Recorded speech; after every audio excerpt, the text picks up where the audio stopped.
me turn my talk. Here we go. How he said he living life as a gringo.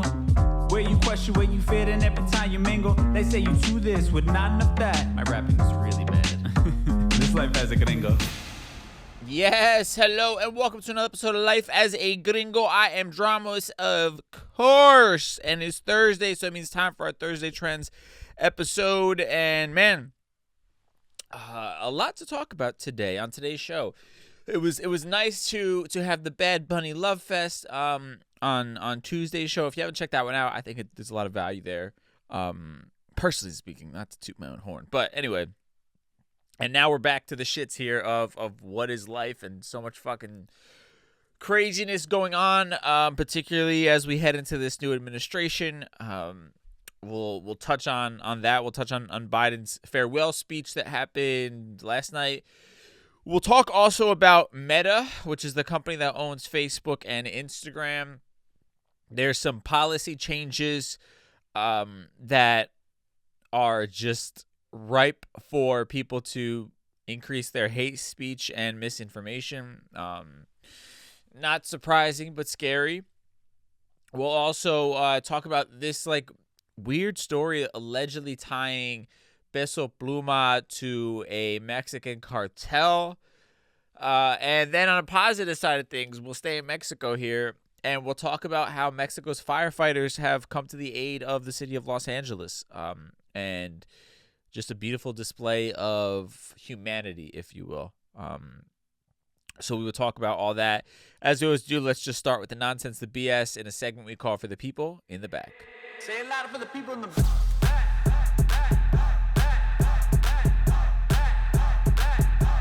it louder for the people in the back. Let's start with Meta, right? Again, the company that owns Facebook and Instagram. This happened earlier in the month.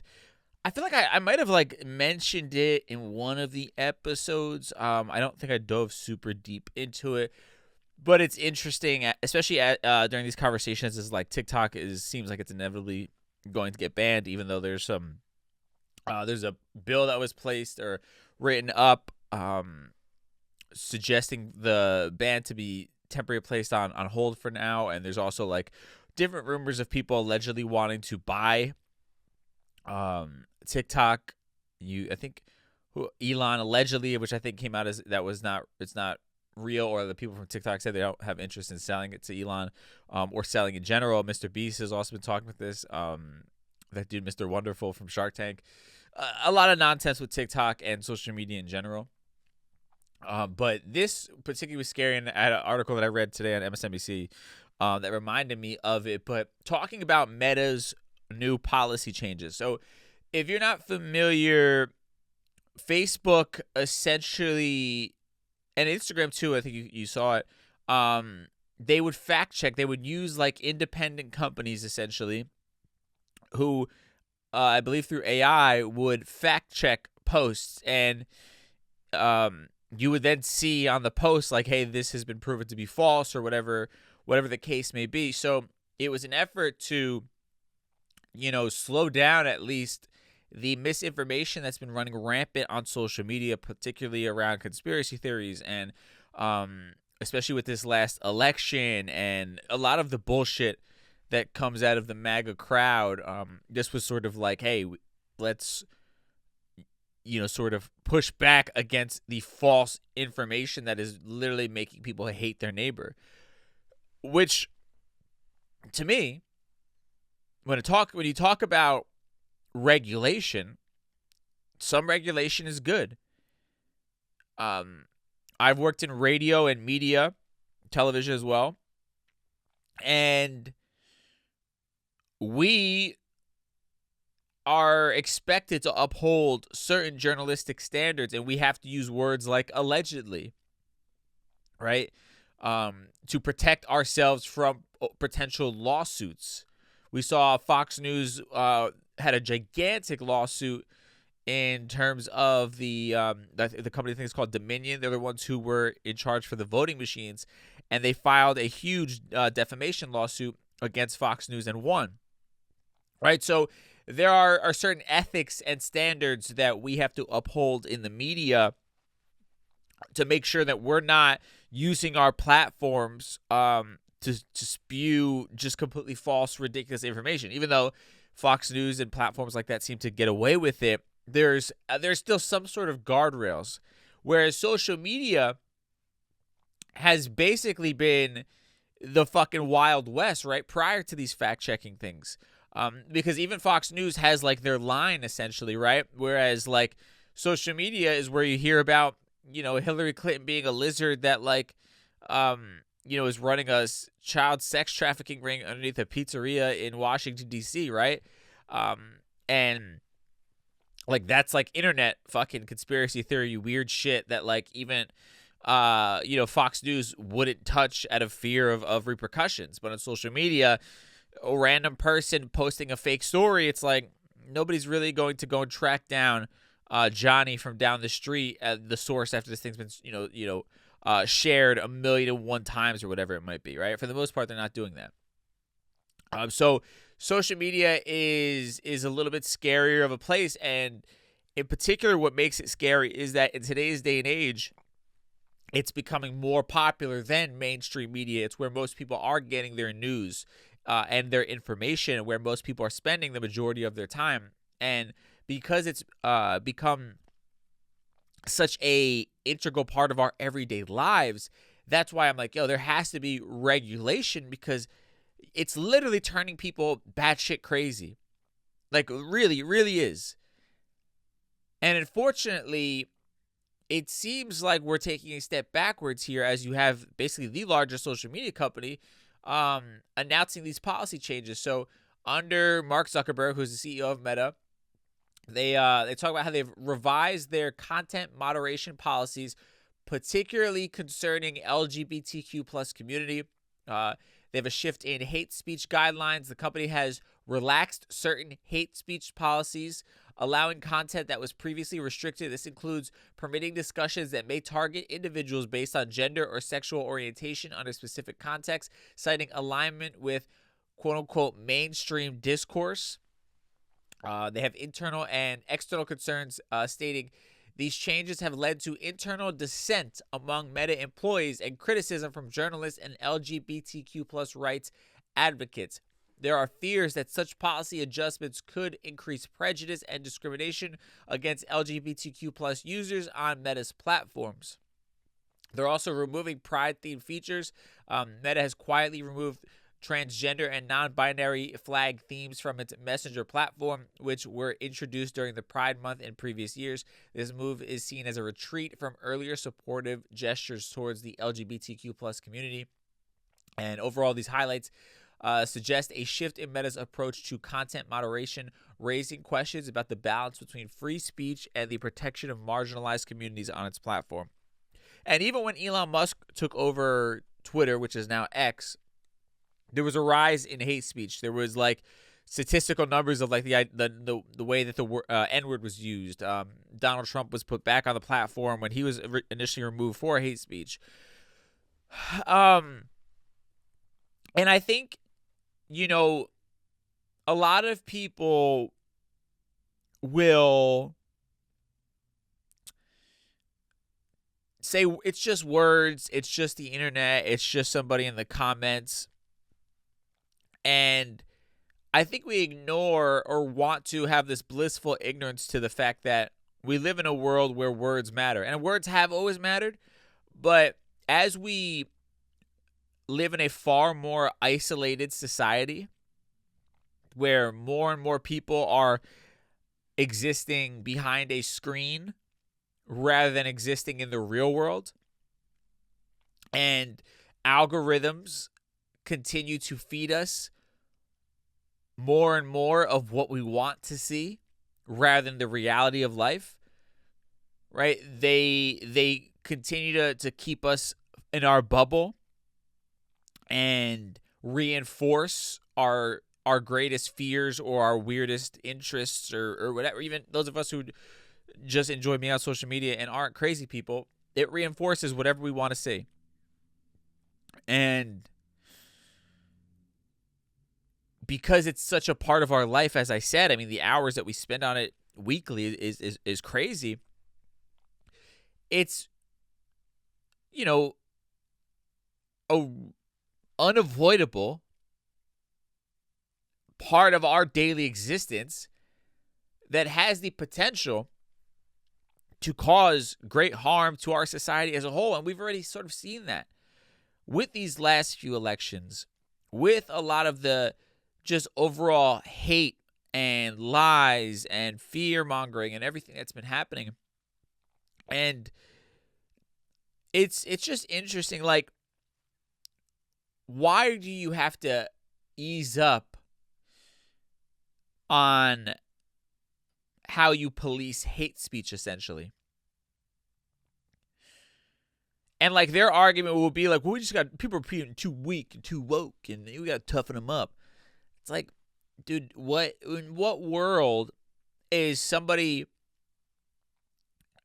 being spoken to in a derogatory manner? How is that beneficial for anybody? Particularly in a world where you can do it anonymously and not have any repercussions for your actions. Right? Because when we were kids, you said something foul to somebody, they could check you right then and there and teach you a lesson potentially. Right? You learned pretty quickly what was okay and not okay to say, and how to treat people if you wanted to get a proper reaction and lead a normal life. But now it's like people hide behind the anonymity of social media and say wild shit. And we sort of, because it's done on a phone, on a social media platform, we forget that it's a real human being on the other side of it. Right? The same way that those words would hurt if somebody said it to you face to face, you still feel it cut deep. Right? There's like, one day we're going to look back on all this shit, and there are going to be studies done on, like, A, I think how social media dumbed down so much of our population, but B, the massive effects that it had negatively on the psyches of young people who grew up during that time. Like, it's not, social media plays on the worst parts of ourselves, right?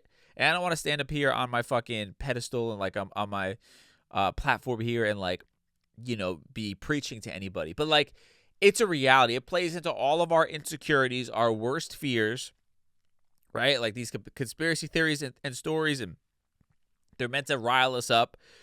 They tell us the worst things that people are doing constantly. You can't escape it.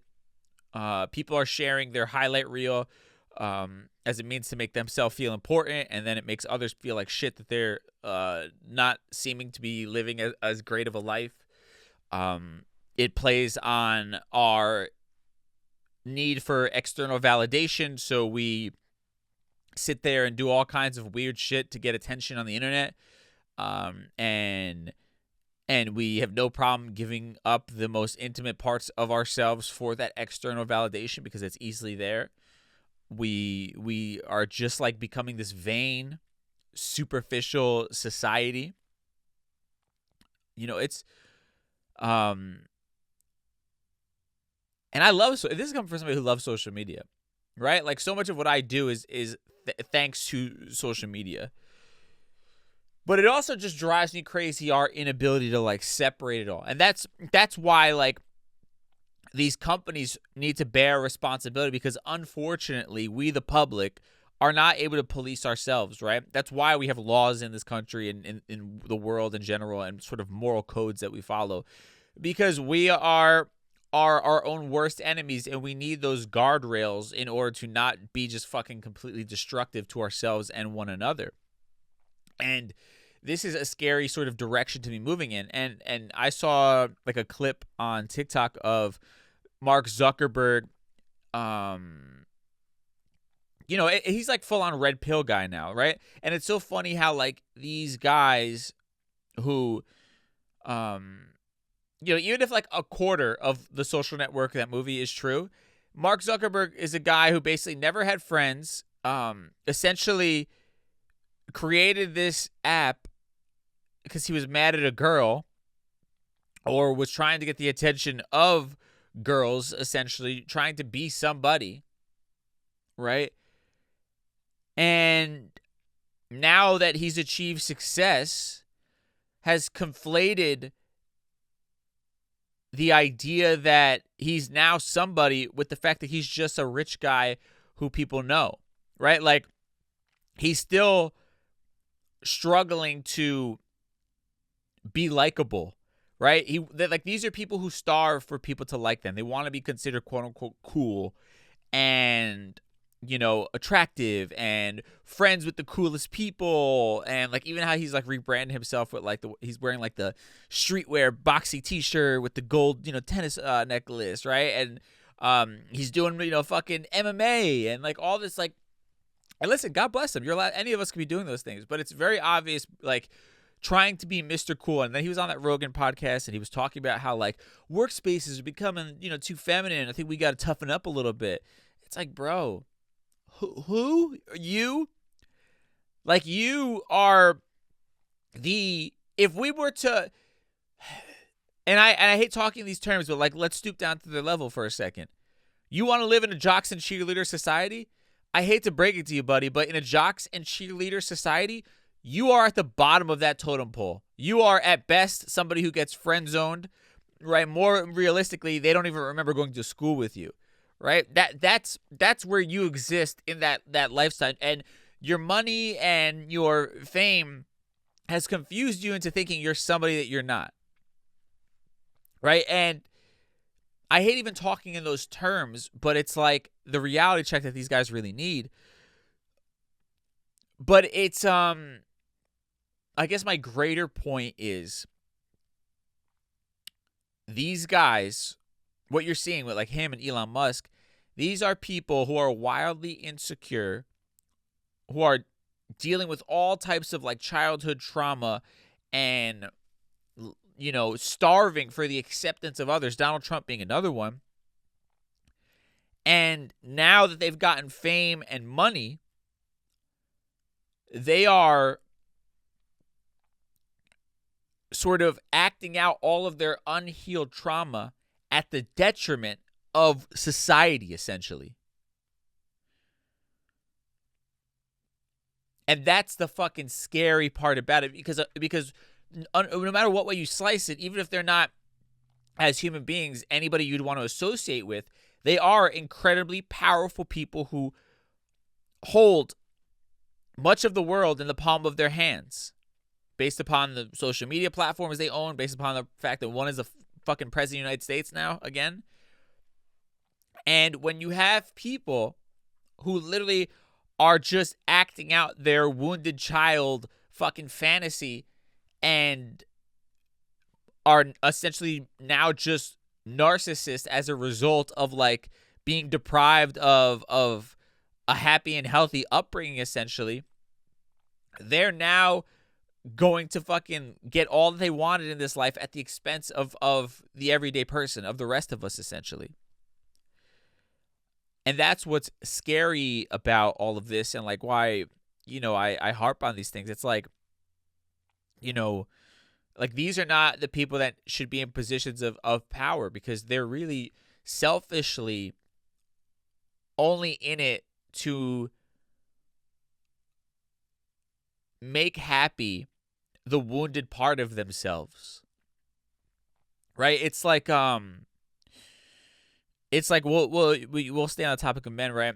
I had a friend who brought up like a funny point, and it's interesting, and it's I think sad but true for a lot of people, and actually myself included.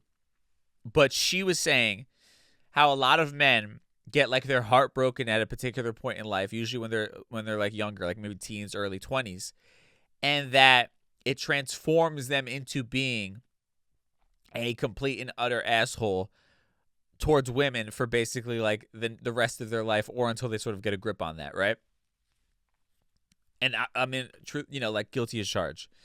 There's one person in particular that fucked up my sense of self for sure. And after that experience, I spent the rest of my 20s being a fuckboy. Right? And it wasn't until I had to have that hard conversation with myself to heal that I realized like what I was doing, right? But unfortunately, you know, not to devalue their feelings, But fortunately for the rest of the world, the negative behavior that came as a result of that traumatic situation, affected a handful of women in the greater New York area, in my case. Whereas with Elon Musk and Mark Zuckerberg and Donald Trump, the effects of that trauma are going to play out and affect people all over the world, millions upon millions of people all over the world, essentially. And that's why it's scary. Like it goes beyond just like being a shitty person to date. It's like, oh, these are shitty people ruling the free world. And that's what I'm trying to get at with everything, if that makes sense. But you know what? I am relinquishing things that I am not in control of. I am, going to be mildly cautiously optimistic for the future, and say, hey, things usually tend to work out in some way, shape, or form, right? And by the way, with TikTok, last thing I'll say on like social media stuff, I know there are a lot of people,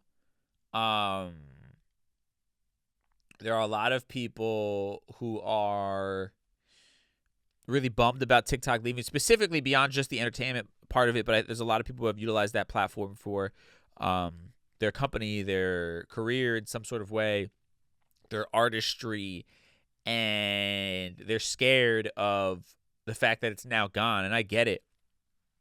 And I think I have a unique perspective because my industry has always sort of followed the ebb and flow of like the world and technology, right? Like the entertainment industry is never an industry where you're on solid ground, right? Even when you think you're on solid ground, you're one piece away, one thing being pulled away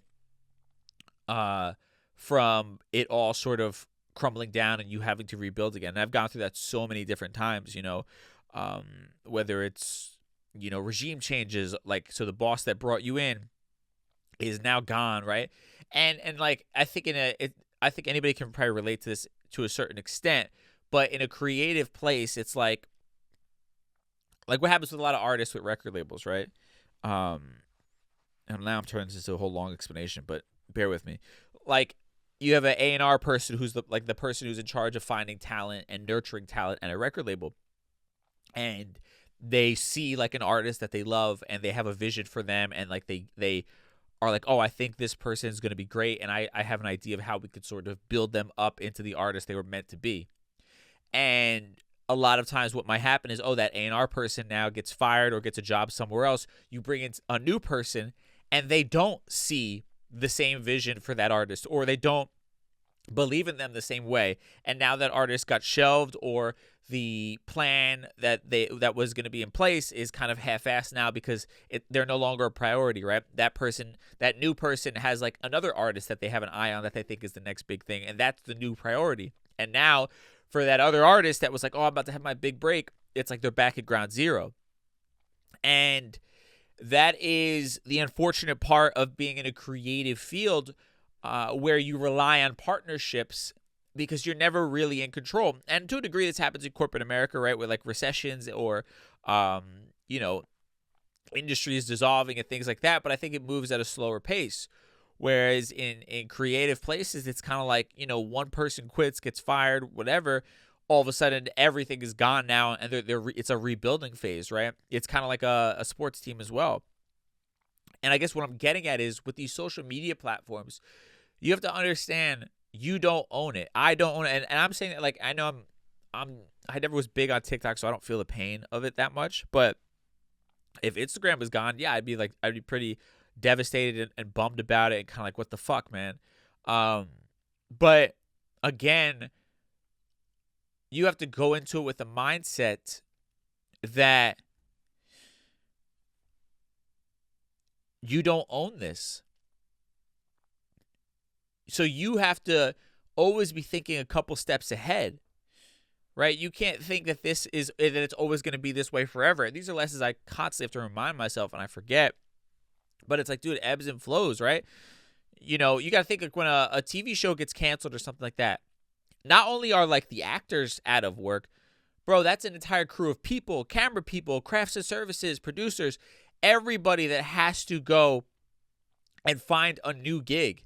And again, like, you're at the beck and call when the season's over or whatever of like the company behind it thinking that it's worth investing another fucking whatever, how many millions of dollars into that TV show. Were the ratings good? Is there growth? Is the next script? All this stuff. So many different variables that you are not in control of is like what I'm getting at. So you always have to be prepared for the rug to be pulled out from under you if you're going to rely on a creative industry, or in this case, a social media platform. And that's why it's like, anytime I talk to my friends who have done well on social media, it's when you're doing well on social media, yeah, you have to double down on it, but you also have to begin to diversify. How can I pull people off of my TikTok and funnel them into a platform that I own, right? Whether it's an email list, whether it's, if you're doing like, coaching stuff, like you want them to be subscribed to your coaching thing outside of Instagram or TikTok, because you might get banned from TikTok. You might get fucking, whatever, kicked off of it. It might fucking get, banned from the entire country like TikTok is. So it's always thinking a couple steps ahead. And I guess that's lessons for anybody in business or creative fields. You always have to be sort of, and that's what drives many of us crazy. And now I'm on a tangent. But that's what drives so many of us crazy in these fields, is the fact that you never really can sit back and relax and just sort of be like, going about your day to day. You always have in the back of your mind, even if it's subconsciously, the idea of like, literally at any moment, this could all be taken away from me. And you have to operate from that mindset. As like toxic as it is, if you don't operate from that mindset, unfortunately, you will get that dark surprise, and like it's going to fucking be a detriment to you. Whereas at least if you're mentally prepared for it, it's like, all right, we've been preparing for this. What are the things, the little plans of action we were putting in place that we can fall back on? Right. And, yeah, I mean, that's what my career has been so much of. That's why I always have my hand in a million different things. And people are like, oh, you work too much. It's like, no, because I know one of these things inevitably is going to dry up at some point. It always does. And I'm going to have to lean back into something. And if I completely erase myself from that other thing, it's going to be way harder for me to sort of pick up and make up for what I just lost. Right? And so, yeah, I could do a whole episode on that. I'm going on a fucking tangent. I don't know how many people here are that invested in TikTok or creators and things like that. But I don't know, just food for thought, man. Like, if you don't own it, if you are not 100% in control of it, at any point in time, you could lose it and something is bound to go wrong. So you have to always be prepared for that. But my heart does go out to like the whole creator community who was really like pushing against, the expected norms of society and utilizing social media. It was beautiful to see. And yeah, I mean, you just got to find the next thing. That's what happened. It's just evolve or die, right? Somebody said it to me yesterday. And that's the stark, scary, terrible reality of it all. But yeah. Okay. Well, on that note, let's take a quick break here, and then we'll touch on a couple other things. But we'll be right back. All right, we are back. I want to quickly just touch on Biden's farewell speech, his farewell address in the Oval Office that happened yesterday. Quickly touch on these points. I literally blacked out and just wasted like a lot of time talking about being paranoid about your platform being taken away from you. But anyway, Biden in his speech cautioned about the emergence of a, quote, tech industrial complex, drawing parallels to President Eisenhower's 1961 warning about the military industrial complex. He expressed concerns over potential oligarchy formed by a few tech billionaires, which he believes threatens democracy and fundamental freedoms. I mean, much of what I was touching on when it came to Zuckerberg and Musk, I'm like, dude, what happens when these crazy people now have all the money and power and then have the political affiliation? They literally have to run our lives, and what are we going to say about it? And they're on some like wacky bullshit, right? Like these are not well-rounded, respectable human beings. These are people trying to compensate for past trauma and take it out on the rest of us. And like, have toxic mindsets about the way the world works. That's what's scary. And then he also critiqued social media practices. He said he criticized social media platforms for abandoning fact-checking, like we talked about, leading to the spread of misinformation. He emphasized the need to hold these platforms accountable to protect democratic values. Again, though, also, like, I know hindsight's 2020, but this is what happens when you have fucking old farts in office that don't understand how things work until it's too late. They were so late on the social media train of trying to regulate and trying to get some sort of fucking law and order in place. And the same shit is going to happen with fucking AI because they're so slow to move on everything because the government is incredibly inefficient. That by the time they recognize how dangerous it is, it's already going to have destroyed so many lives and so much of what we know as normal life and healthy life. And he leading into AI, right? Biden underscored the dual nature of artificial intelligence, acknowledging its potential benefits while warning of risks to privacy and security. He advocated for safeguards to ensure AI development serves humanity positively. Listen, you spent some time with ChatGPT. I spent a lot of time with ChatGPT. I fucking love ChatGPT, but it also scares the fuck out of me because we're at the very infancy of this whole AI thing. And when I tell you, the way I work with ChatGPT is I'm like, it's as if I'm sitting in a room and I'm fucking having a brainstorm session with like some of the most brilliant minds in terms of like, let's say branding. And I'll give it a prompt and we'll just go back and forth ironing out ideas in a brilliant fashion. But what happens when it becomes so good that it no longer needs me to develop the ideas and it does all this shit on its own? We're out of jobs. And that's the fucking least of our concerns at that point. I don't want to get too sci-fi on you, but I feel like that's the least of our concerns. And then one of the things he talked about was like the peaceful transition of power, stressing the importance of a peaceful and orderly transition, wishing success to the incoming administration for our country's prosperity. Yeah, I mean, shit. I mean, it's easier said than done. But yeah, that's what we're hoping. That shit doesn't just completely hit the fan. But, you know, we'll see. I'm trying to be fucking optimistic here. You know, I don't want to be fucking Mr. Negative. I don't want to be another pundit just bashing Trump or whatever. I just don't see how that's like doing us any service whatsoever. But like, listen, man, let go and let God, right? That's what they say. Let go and let God. I'm a little fatigued from it all, to be quite honest with you. But yeah, I think it's important to be aware of these things. And we'll see what the fuck happens. Yeah, the Biden presidency, man, is really interesting because it's like on paper he did a good job, but it doesn't feel that way in these streets, and that's what's scary about it. Because they just released like the jobs report, and it was like a ton of new jobs were created. They released a report about wage increases that like outpaced inflation by 3%. So I think, to be fair, while he's not my favorite president, while I believe a lot more could have been done, I also think he's also the product of like,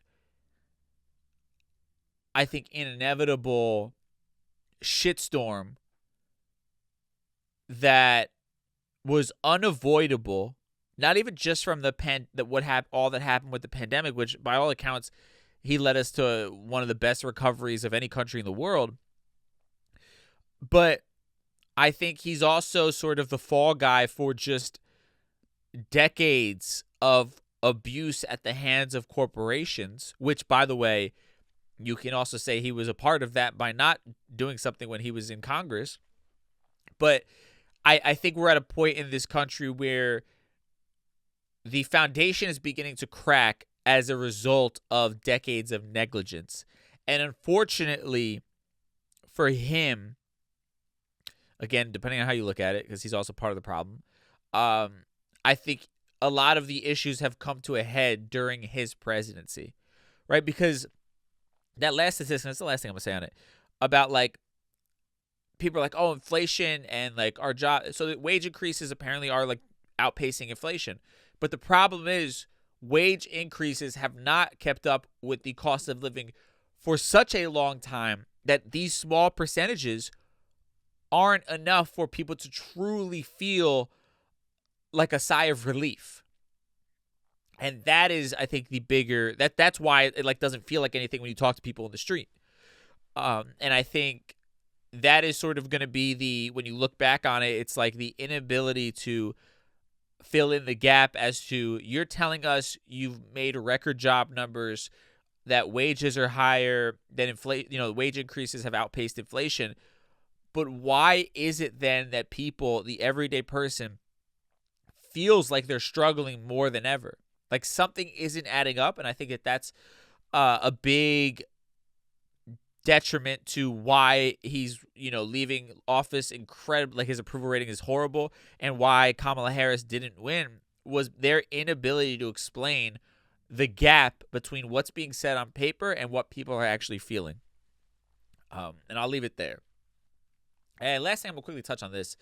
Apparently, Peso Pluma, a famous Mexican musician, allegedly is facing allegations of money laundering for a Mexican cartel called Los Chapitos. Apparently, like a bunch of pamphlets were dropped from a fucking plane, literally like an airplane. And again, and listen, as I talk about this, there's a lot of weird fucking allegations going around, generally speaking, right? But they named Peso Pluma, 25 other individuals for apparently assisting the cartel. The flyers also contained death threats, saying that those involved would be eliminated, with 3 of the people on that list apparently being deceased. And I guess why this is a bigger story than just like possible, nonsense. They're saying it's not the first time Peso Pluma's connections to the cartel cartel culture, have led to trouble. They're saying his song El Galvilán references figures associated with the Sinaloa cartel, which then resulted in death threats in 2023, which led to the cancellation of a concert in Tijuana. Apparently, in the song lyrics, he like references an alleged hitman and like allegedly connects himself to one of those cartels, and they're saying that that's why he got those death threats. Listen, man, I don't know. But that's just scary shit in general when you think about this stuff. And the sad part about all of it, man, is like the as with anything, the ones that suffer are the everyday people just going about their business, right? Because these cartels and like these powers that be that are corrupt, they're prospering in some sort of way aside from living a dangerous lifestyle, but like they're prospering at the expense of the everyday person who like can't lead a normal quality of life because of the dangers associated with these people and the dangers they bring in. And yeah, I don't know, man. I think it's just shitty. Like all these beautiful countries, man, like when you really think about it, just in utter turmoil, Like I want to explore Latin America so heavily. Like I want to just travel. Like I've seen, and all over the place, like not just like touristy areas, but like I see like, friends of mine from different places like El Salvador, Guatemala, Mexico. And like they'll show me, pictures or videos from like back home, and it just looks so beautiful. But like, you have that thought in your head, like when is it safe to travel to certain areas, and you have to worry about this, and it's like, and then you also just think, man, it's like a fucking paradise, and the people there are suffering unnecessarily, and they could have just like these bustling countries if it wasn't for the extreme greed of very few people. And I mean, shit, you could say this about the United States, but unfortunately, a lot of these countries, it's the most extreme version of it. And again, it's the everyday person that struggles, and my heart goes out to them. It's just Just sad. With that said, we'll talk about some positivity out of Mexico. We'll do that in our Mi Gente segment. Mi Gente.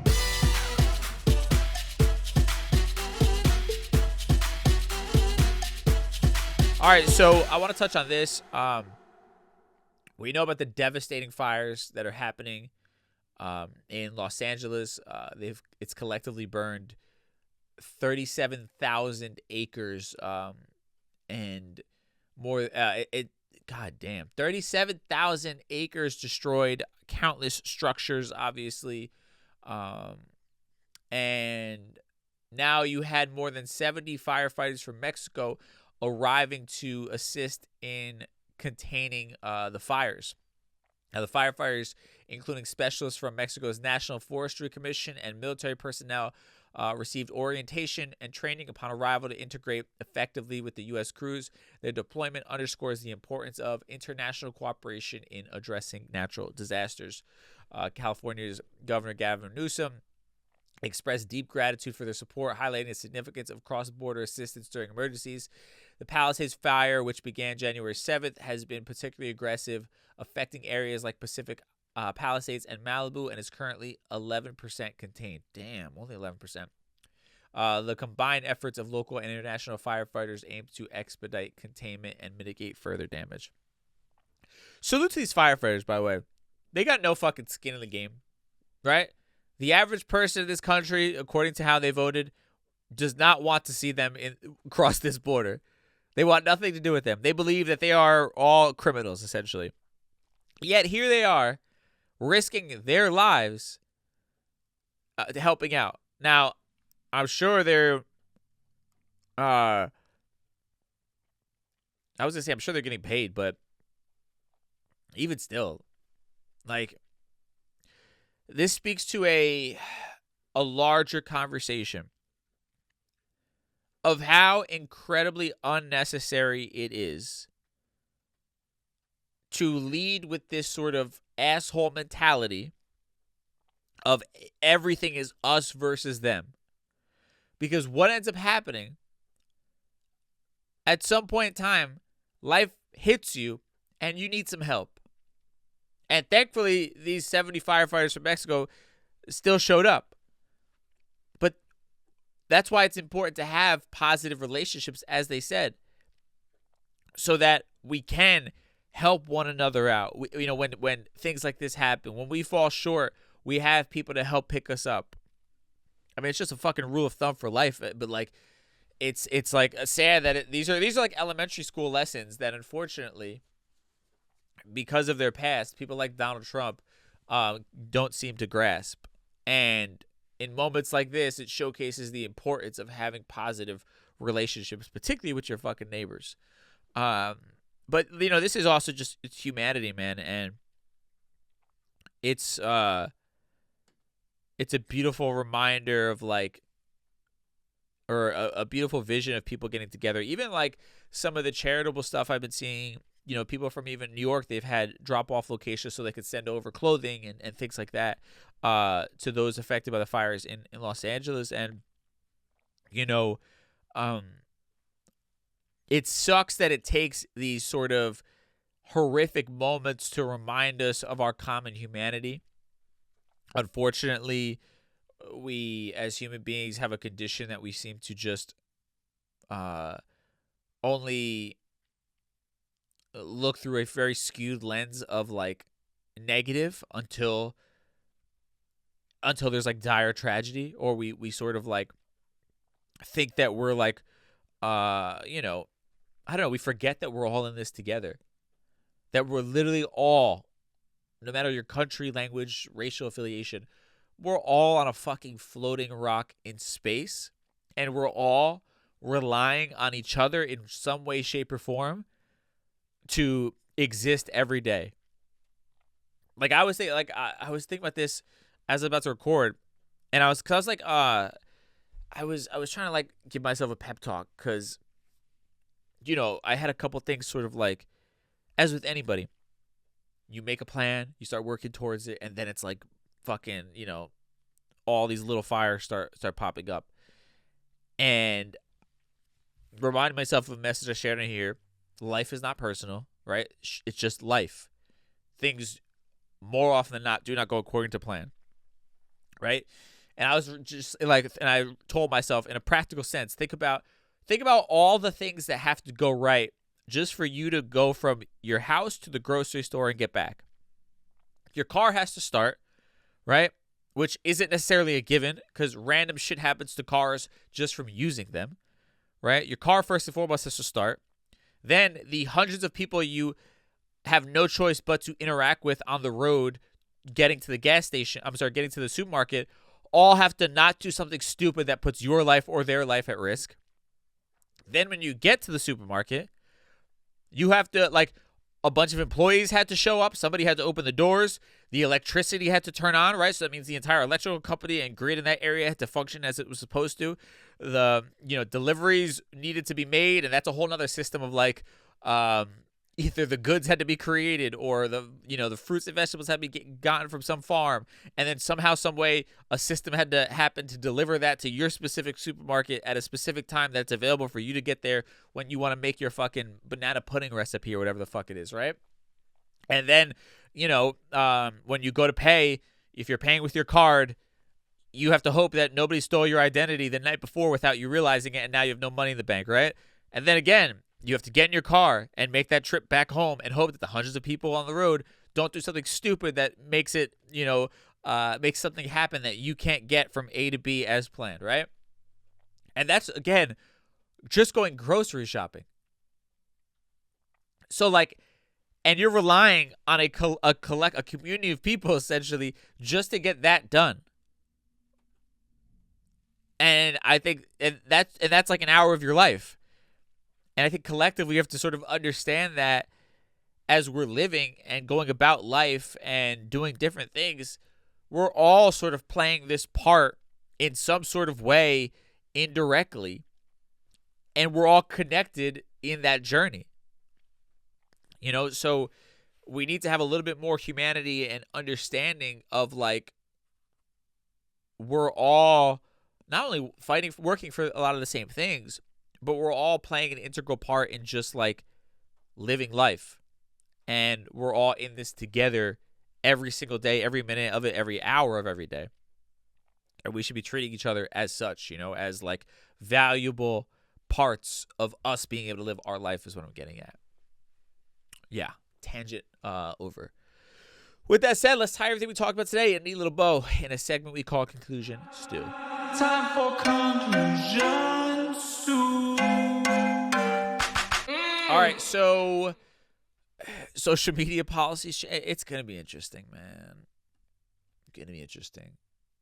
You have to have a level head about this. And we got to teach our kids to have a level head about this because unfortunately the powers that be are not putting the protective measures in place to stop people from being stupid.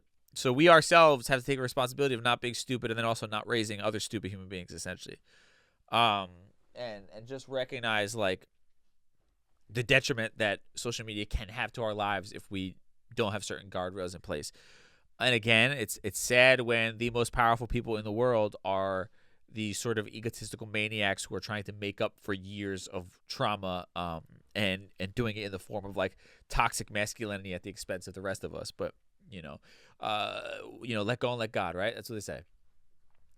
Biden, his end of presidency, I think, I don't think anybody was particularly excited about him as president in the last 4 years.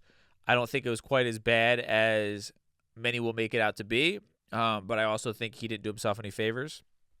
Democrats didn't do themselves any favors. And as a whole, our government system and our country for the last few decades have not done us any favors. And when I say us, I mean the everyday person. They've done a lot of favors for the rich to get rich, stay rich, and get even richer. But they have not done much, if anything at all, for the regular everyday person. And I think that's sort of the breaking point we saw during Biden's administration. And, fucking strap in, get your helmets for the next 4 years as Trump is about to take office. Let go, let God. Peso Pluma on this cartel thing. To me, all this stuff always just makes me think of the everyday person. And, like, these beautiful countries, these beautiful people, and the shit they have to go through because of the extreme greed and like bloodthirst of a very small group of people.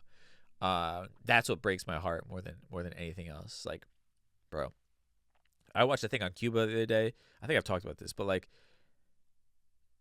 it's like, man, it's so beautiful, like naturally beautiful, but it's like stuck in the 50s and like not maintained. Like, it's not like it's like a fucking frozen in time. Like, no, time has affected it. It hasn't been updated since the 50s or maintained properly since the 50s, like infrastructure and structurally wise.